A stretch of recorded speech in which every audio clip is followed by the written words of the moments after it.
and welcome to Prairie Pulse. Coming up a little bit later in the show, we'll tour Mill City Museum in downtown Minneapolis. But first, joining me now, our guest is Executive Vice President of the North Dakota Farm Bureau, Jeff Misling. Jeff, thanks for joining us. Thank you for allowing me to be here. Jeff, as we get started, tell the folks a little bit about yourself and your background. Yeah, I grew up on a small farm in southwest Minnesota, actually, and went to college at South Dakota State. I've always been kind of an upper Midwest kind of a farm kid, and had the opportunity to come over to North Dakota in 2000 and go to work for North Dakota Farm Bureau. It's been just a wonderful move for me. Love the people here.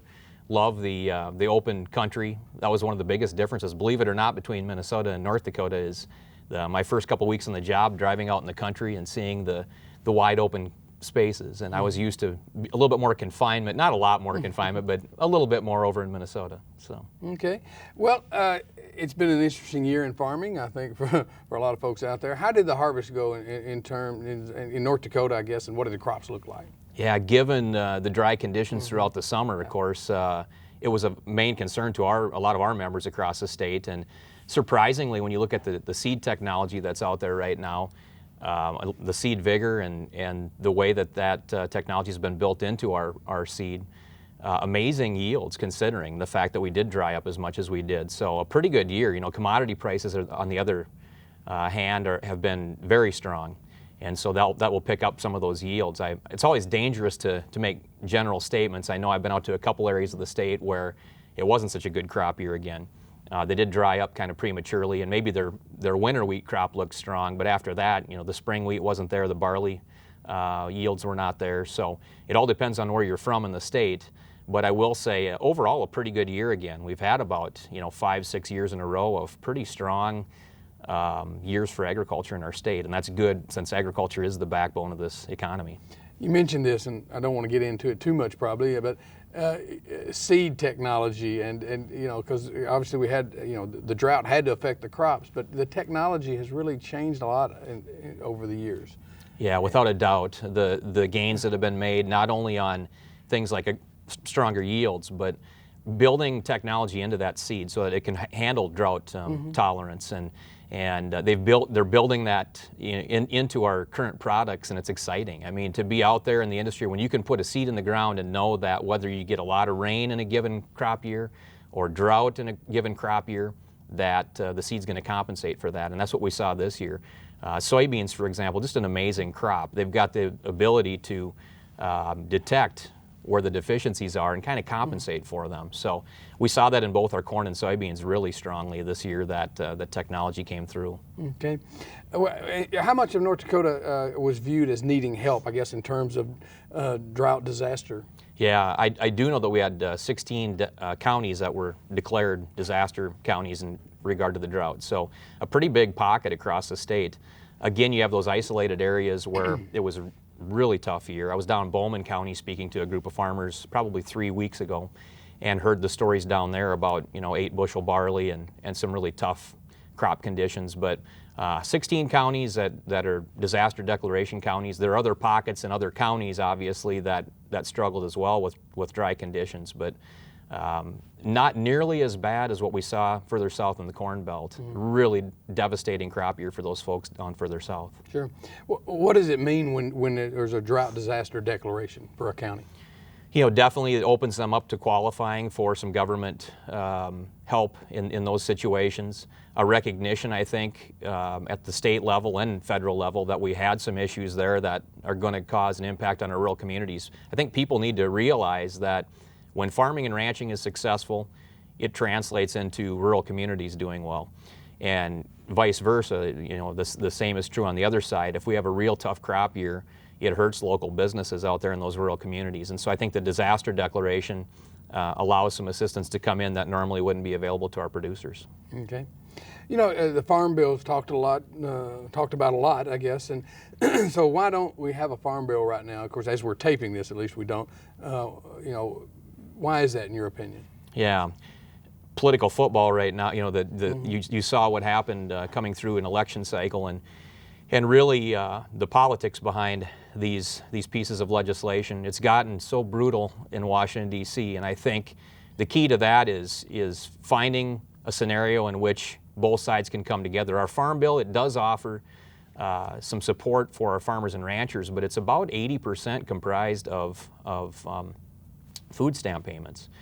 So that's where the political football part of it comes to play. The fact that on one side you want support for your rural communities out there, your farming and ranching sector. On the other side, the funding of food stamps. And so you have urban and rural legislators pitted against each other. I think that's the source of a lot of the conflict that arises in some of these issues. So what are the prospects for a farm bill after the election and sort of during the lame duck session? Do you think one will get pushed through? Or? There were a lot of promises made leading up to the election in regard to something passing in the lame duck session. Really, something needs to be done, because if January 1st rolls around and we don't have a new farm bill in place, or at least an extension of one, it creates a lot of uncertainty for our producers out there. You know, the dairy provisions in the past farm bill would revert back to, I believe, the 1949 legislation, and it would cause milk prices to go through the roof. That would not be good for our consumers. There would be an uproar. So something really needs to be done during this lame duck session. Again, going back to what was said leading up to our election on November 6th, a lot of promises were made, and I think even dating back to earlier this summer and talking to folks like Colin Peterson, Rick Berg, and others, you know, people from both sides of the aisle, the fact that it was told to them that it was going to come to the House floor during lame duck session. So we can only hope that those promises will be kept. Okay. Well, Jeff, we've talked a lot about the issues, but let's go back to North Dakota Farm Bureau. What is the role of the North Dakota Farm Bureau? Yeah. We have a lot of fun. We work on behalf of our nation's farmers and ranchers, and specifically back here in North Dakota, attack a lot of issues on behalf of agriculture. In our state, when you add in processing and manufacturing, agriculture comprises about 45% of our state's economy. And the role of North Dakota Farm Bureau would be to serve as that voice of agriculture in making sure that we have an industry that remains very vibrant and successful. So we lobby both at Bismarck, at our state capitol. We go out to Washington, D.C. and work on issues as well. Lately, it has been, over the last couple of years, it's been, our role has become more of dealing with regulatory issues.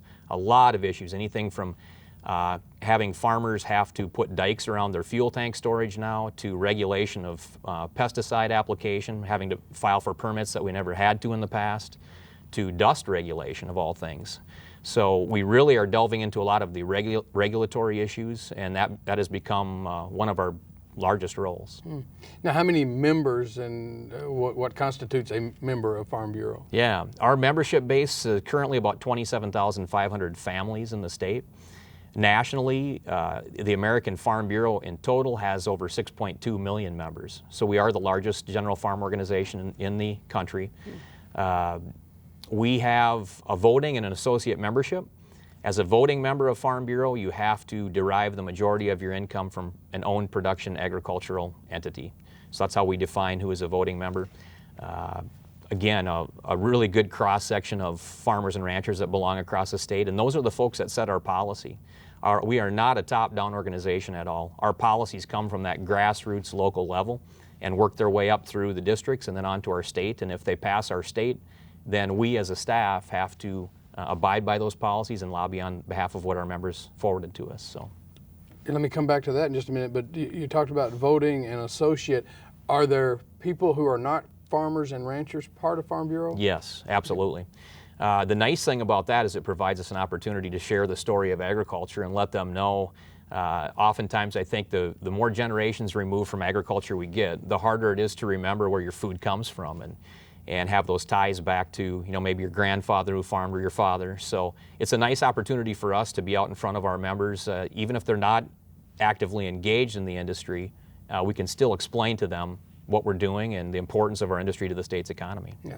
Jeff, you talked about working with Congress and officials lobbying. So, I mean, how do you go about that? Is it personal contacts? Do you go to D.C.? Do you, I mean, so yeah, tell me a little bit more about that. Definitely. You know, personal contact has always been the best form of trying to impact public policy. Our members get very engaged in the process as well. That's exciting to me to have bona fide farmers and ranchers out there visiting with elected officials, telling their story. So we do, you know, we work through our website, we work through emails, text messages, personal letters, but the personal contact that you touched on is probably the most important thing. And that involves a lot of hard work. And, you know, you fly out to Washington, D.C., you really sit down and rub elbows with the people who are going to make those decisions and hopefully make a strong case on behalf of your industry. Sure. With the federal deficit in the situation it's in, and many programs, in fact most programs are coming up on the chopping block and being looked at, and but are farm subsidies and disaster payments, do you think they're going to end up on the chopping block and seeing cuts also? You know, we've seen that in what's been proposed by both the Senate and the House in regard to a new farm bill, the fact that direct payments are likely going to go away as part of that new farm bill format. I think food stamps may or may not be impacted as well, as they are such a significant part of that farm bill. So most definitely there are going to be cuts. I think we all recognize the situation that our country's in debt-wise and the need to make some changes there, maybe trim from any governmental department is going to be a necessity. So we in agriculture know that we have to play a role in that as well. However, I think by passing a farm bill, the biggest gain for us is in the certainty. It's a 5-year bill, and as a result, we want to be able to know, and ag lenders across the state want to be able to know the impact for the next 5 years. If you know what's coming, it just puts your mind at ease and allows you to plan more effectively. Yeah. Well, Jeff, some critics say that government farm subsidies are a fancy form of welfare for farmers. Can you talk some about that? Are subsidies still needed? I mean, I often heard people say, farmers may not go to Vegas, but they gamble every year. Very true. Yeah. When you're facing Mother Nature, look at what happened this crop season. You just never know. There's so much uncertainty with agriculture. The commodity prices that we have no impact over. Our input costs, we really don't have much impact over those. They change each year. They tend to go up every year. And then the weather, of course. Mm-hmm. So definitely not a welfare program. We view, the farm bill and crop insurance subsidies for our farmers and ranchers as something that provides national security for this country. I've traveled in roughly 15 other countries and have seen some of the vulnerabilities of their systems, when it comes to a food supply and that opportunity to have a safe, affordable, abundant food supply. That's what we see in our farm policy here domestically, is something to protect the national security of this country by having food available for our citizens. Okay. Well, can you talk a bit about how hard it is in this day to make it economically? I mean, the small farmers of 50 years ago is just not the same. Yeah, very different. In fact, you look at the capital intensity of this industry and how much it has changed even since I was farming with Dad back home. It's amazing in 5 years the changes in technology and the changes in cost. So very capital intensive industry. We've had a run of really good years here locally. In the past 5-6 years we've broken some records with net farm income. At the same time, as a young individual trying to get into that industry, you really are taking on a lot of risk, and unless you have a family member or a friend of the family who's willing to kind of take you under their wing and help you through that process of getting started, it's pretty difficult. A lot of land that's being sold now, it goes for high dollar cost. The equipment costs a lot of money to access and to operate. So it's an industry that's full of risk, like you said. But there are opportunities as well, and I think the last 5 to 6 years have been mostly good for our producers. Not in all areas of the state and all corners, but we've had a good run here now. We're seeing a lot more young people get back into and show an interest in agriculture again. I think that's very positive for the future of our industry.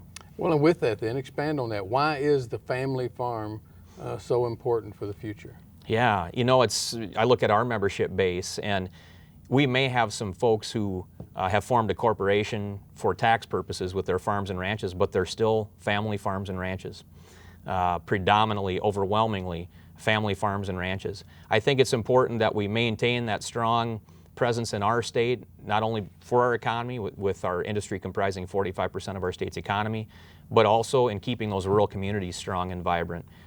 Families have young children who grow up, who hopefully stay in the industry as well. And our rural communities, without our rural communities out here, that's really the backbone of this country, Ed. And so that relationship between farming and ranching, those rural communities and families, is so interwoven and so critical, so dependent on each of the three. Okay. And Mother Nature, as we've talked about here a little bit off and on. Talk about the Devil's Lake Basin. How much farmland was lost with the rise of Devil's Lake? Huge impact to farming and ranching up there. Our former state president farms in that area, so we had a pretty clear view into that whole situation as his land was going under the water. This summer, being as dry as it was, there's an opportunity to reclaim some of that land again, but it does get soured being underwater, even for a year or two.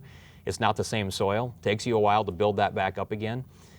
It really has an impact on just the overall psyche, I think, of a given area. You know, you talk to people up there who have gone through this. Just imagine your house being surrounded by water and it just keeps coming up year after year after year.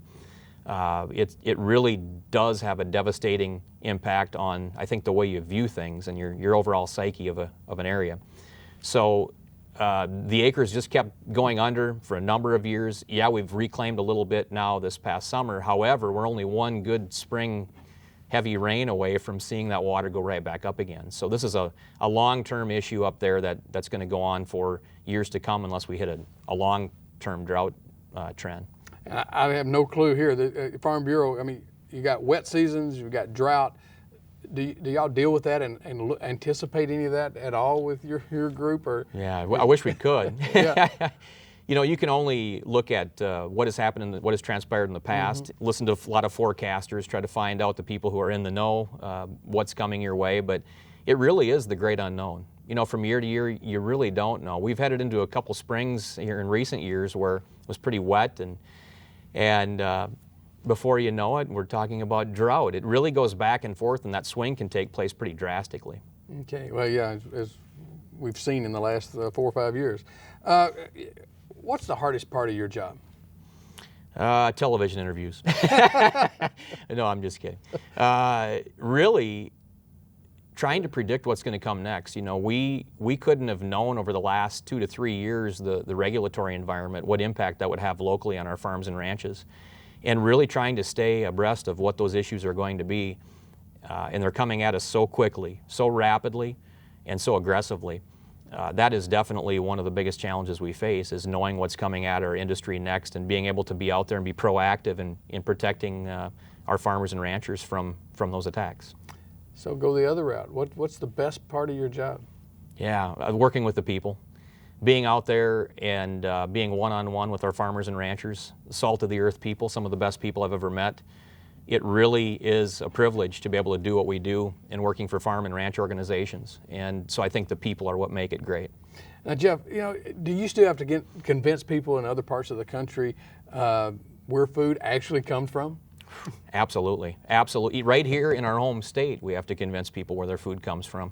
They go into a grocery store. Some folks, that's the only tie they have to our industry, is going in and buying groceries. They have no idea how their food is raised, and so we work at that. It's a battle for us. In fact, we do a lot of work with social media to try to get that word out to the general public and let them know, here's what we do on our farms and ranches, these are the practices we employ, and these are the reasons why we do those things. What do you see as your goals for Farm Bureau? You've been there, I think you said, since 2000, and 2005 as Executive Vice President. So what are the goals for the next few years for North Dakota Farm Bureau? Yeah, great question. Remain very relevant. I think remain proactive in dealing with some of these issues. Continue to spread the word about the importance of our industry, not only to our state's economy, with oil being very popular right now, oil development, that's an important part of what's happening in our state economically as well. But agriculture is still the backbone of the state. It's still the #1 industry in our state. So I think our goal would be to continue to have that message resonate with people out there, especially those folks outside of our industry who don't fully understand it. And we'll just keep on working hard on issues like the ones I mentioned earlier in regard to regulation. Okay. Well, Jeff, if people want more information about North Dakota Farm Bureau, or maybe even farming or issues, where can they go? Who can they contact? Definitely contact our website. Online, we're at www.ndfb.org. We also have some other social media sites I'd encourage people to check out as well. They'll find them on that website. So. All right. Well, Jeff, thanks so much for joining us today, and maybe that TV interview won't be the hardest thing. Anyway, thanks for joining us. Thank you for your time. Today. Stay tuned for more.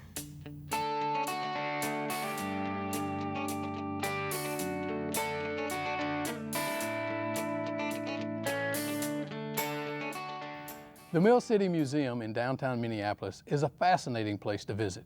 The museum tells the amazing story of the history of milling in Minneapolis-St. Paul and the companies that rose to prominence, like Pillsbury.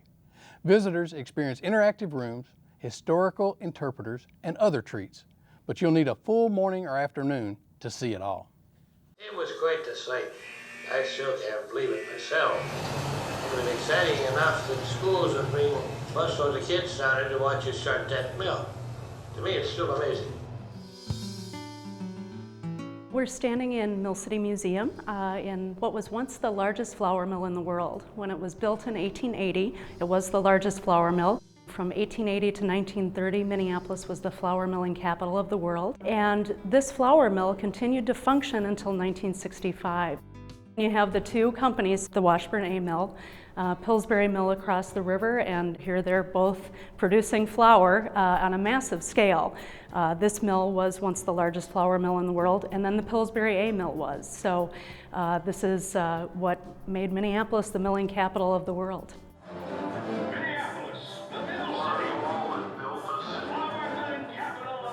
The building closed as a flour mill, and in 1991, there was a huge fire that burned through the building, destroying all the original equipment. And in 2003, this opened as Mill City Museum with a brand new building built inside the ruined walls. The explosive history of this site is that the first Washburn A Mill, which was built in 1874, was destroyed by a huge flour dust explosion in 1878. I'm going to reproduce an event that actually occurred here back in 1878. It was the explosion of the Washburn A Mill. It's quite likely with the actual explosion that the ignition source was a machine. I have a nice jar of flour dust here. Put a nice heaping teaspoon of material in here. We're going to get this dust mobile, and in order to do that, I am going to use this trusty bicycle pump here and get that flour dust moving around in that mill. Let's try it here. 1, 2, 3, go.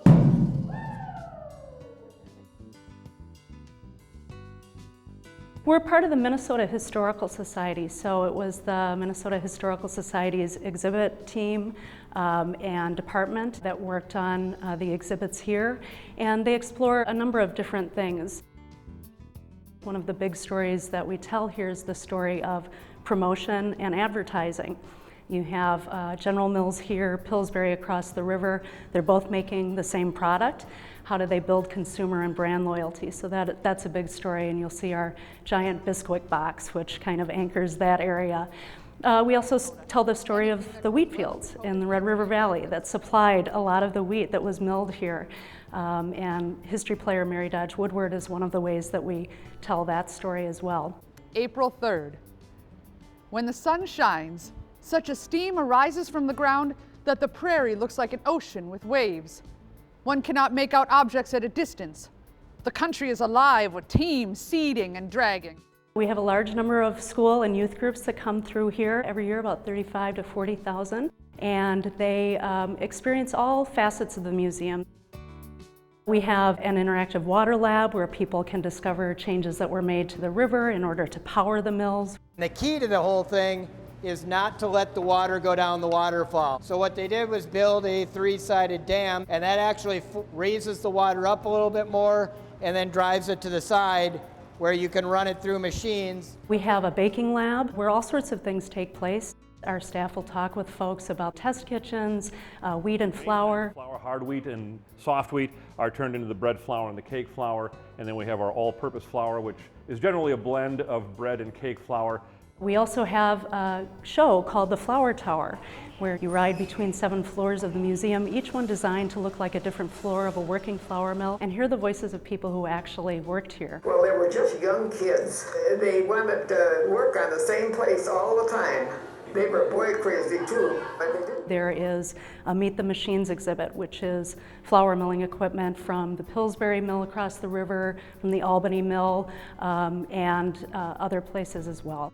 You will also see history players, people portraying people from Mill City's past, and get to enjoy stunning views from our observation deck. Oh, is it any wonder that it frightens the animals? I never thought I would see the day where work was done by the power of machines rather than by horses. I think for some people, this is their starting point, the go-to for Minneapolis history, but also regional stories and stories of how this place changed the way we eat. So you get the strangest dream, and I said to the wife in the morning, "Oh, I'm all worn out today." She said, "Why?" "I had trouble at the mill last night." I think it's something you'll never forget.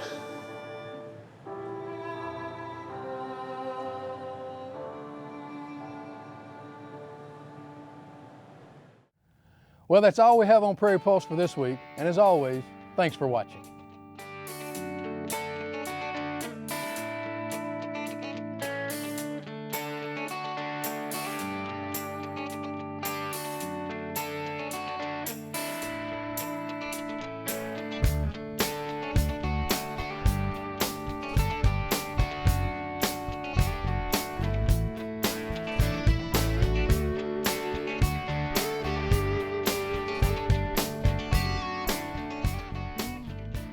Funding for Minnesota Legacy programs are provided by a grant from the Minnesota Arts and Cultural Heritage Fund, with money from the vote of the people of Minnesota on November 4th, 2008, and by the members of Prairie Public.